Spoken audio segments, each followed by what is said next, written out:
Assalamualaikum warahmatullahi wabarakatuh. Perkenalkan, nama saya Tata Nasution. Saya guru agama di SMPN 1 Cimalaga.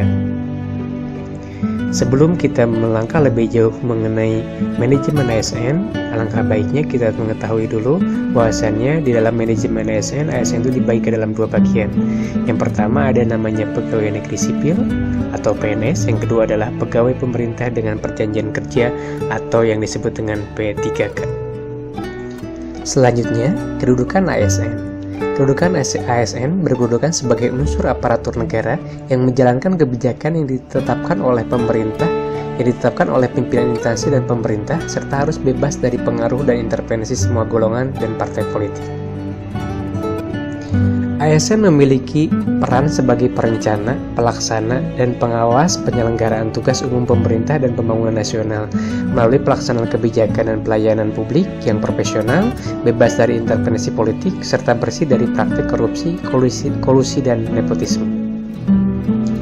ASN memiliki 3 tugas pokok. Yang pertama adalah melaksanakan kebijakan publik yang dibuat oleh pejabat pembina kepegawaian sesuai dengan peraturan perundang-undangan yang berlaku. Selanjutnya adalah memberikan pelayanan kepada publik yang profesional dan berkualitas. Yang selanjutnya adalah mempererat persatuan dan kesatuan negara kesatuan Republik Indonesia. Ini adalah tugas ASN yang harus dilakukan dan wajib dilaksanakan oleh para ASN.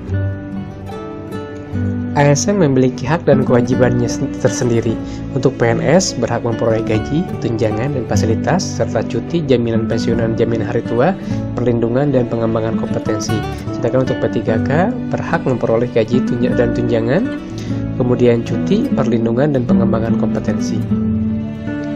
Adapun kewajiban sebagai ASN adalah yang pertama, setia dan taat kepada Pancasila, Undang-Undang Dasar 1945, NKRI, dan pemerintah yang sah. Yang kedua, menjaga persatuan kesatuan bangsa serta melaksanakan melaksanakan kebijakan yang dirumuskan pejabat pemerintah yang berwenang. Mentaati ketentuan perundang-undangan yang berlaku, melaksanakan tugas kedinasan dengan penuh pengabdian, kejujuran, kesadaran, dan tanggung jawab, serta menunjukkan integritas dan keteladanan dalam sikap, perilaku, ucapan, dan tindakan kepada setiap orang, baik di dalam maupun di luar kedinasan.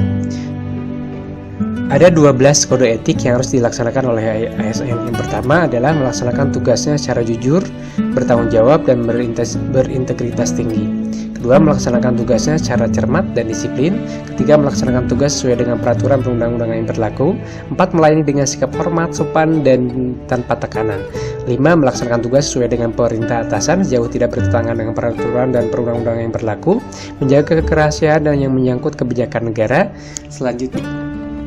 Selanjutnya, menggunakan kekayaan dan barang milik negara secara bertanggung jawab, efektif, dan efisien, menjaga agar tidak terjadi konflik kepentingan dalam melaksanakan tugasnya, memberikan informasi secara benar dan tidak menyesatkan kepada pihak lain yang memerlukan informasi terkait kepentingan kedinasan, tidak menyalahgunakan informasi internal negara, tugas, status, kekuasaan, dan jabatan untuk mendapat atau mencari keuntungan atau manfaat bagi diri sendiri atau untuk orang lain.